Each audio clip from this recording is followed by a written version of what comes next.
Hey guys, it's Harrison with Mainly Acres Farms coming at you with a new video for you guys, and this video is going to be on tanning hides.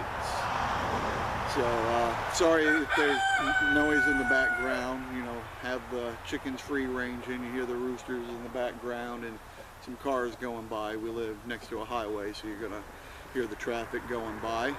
But it is a beautiful evening, so I figured why not shoot outside and get a video in before the sun goes down, which is going to be here very shortly, so let me get going.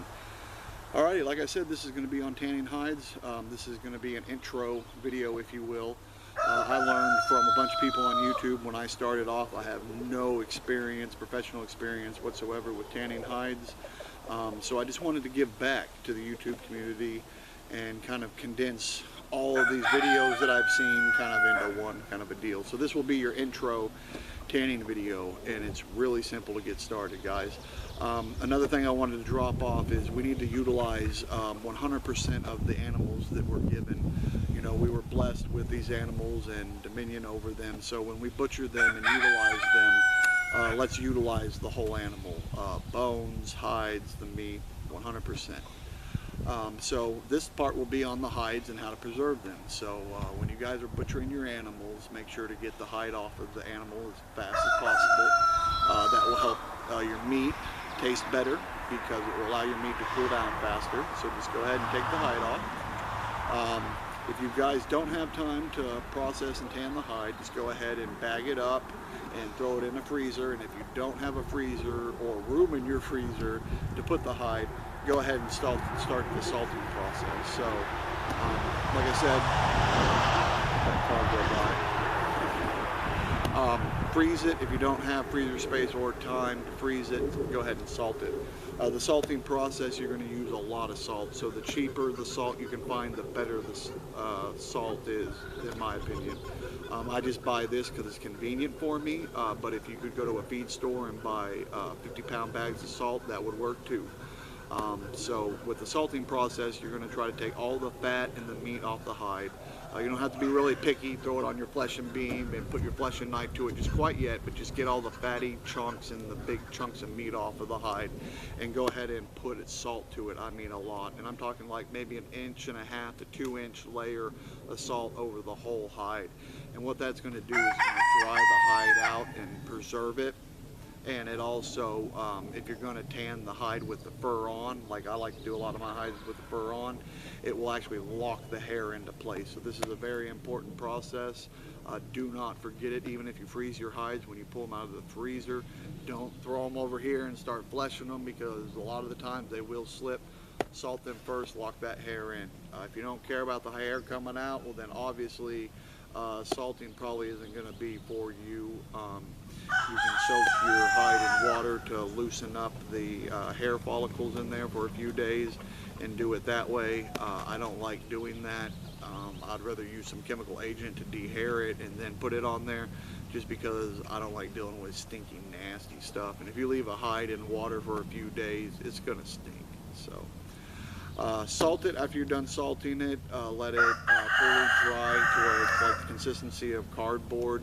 And then what you're going to do from that point is just simply rehydrate the hide. So what I do is I'll either put it in the bathtub if the wife will let me. I'll rinse it off if it's a smaller hide. If it's a larger hide, I'll take like a kiddie pool, buy a kiddie pool, or throw it in the driveway with the water hose. But if you do it in the driveway with the water hose, it's going to take a long time, a lot of water, and it's really wasteful. So just get like a tub if you can. Submerge your hide in it so it can re-soak all that water, because it's going to take a while to rehydrate it. Because you basically mummify your hide in some water. So after you get it rehydrated, then you're going to want to throw it on your homemade flesh and beam, or nail it down to a piece of board and really work hard on fleshing the hide.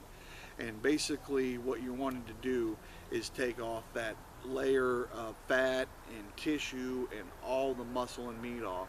And you'll know you got down to all the base layers and you're at the hide level when you start seeing like little spider webs of veins, throughout the hide. That's the layer you want to get down to. There's other people that have videos on YouTube that give you a clear picture of that.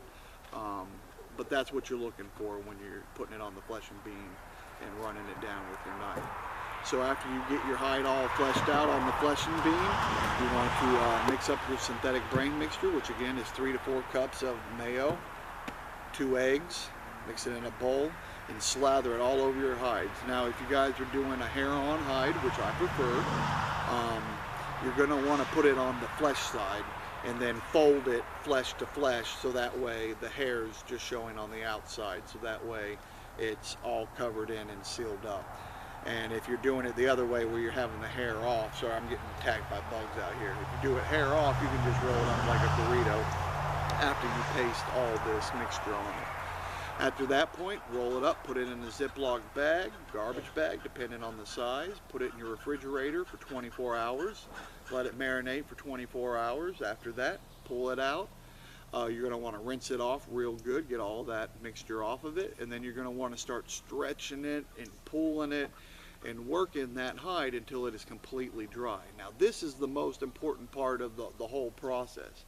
You know, if you stop working the hide and stretching it and it's still wet and you let it dry, it will turn into rawhide basically. It'll be very stiff. So you're really going to want to make sure at this point and work that hide. Now there's many ways of doing that. You can build yourself a simple loom, put some little eye holes in there and string it up. That's what I do. I have many different size looms for the hides. You can take a stake and drive it in the ground and kind of make a chisel point on the tip of the stake in the ground and work it over that.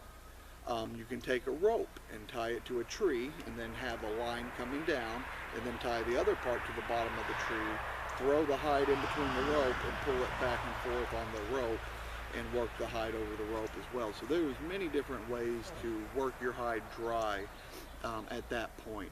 If you have a large family or people that are really involved, you can get a bunch of people together and you can kind of sit around in a circle and tug and pull on it until it dries. Now if it's a good warm sunny day, the hide will only take about an hour or so, maybe hour and a half to dry with you guys pulling on it.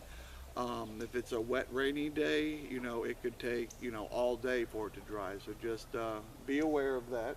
I see you back there.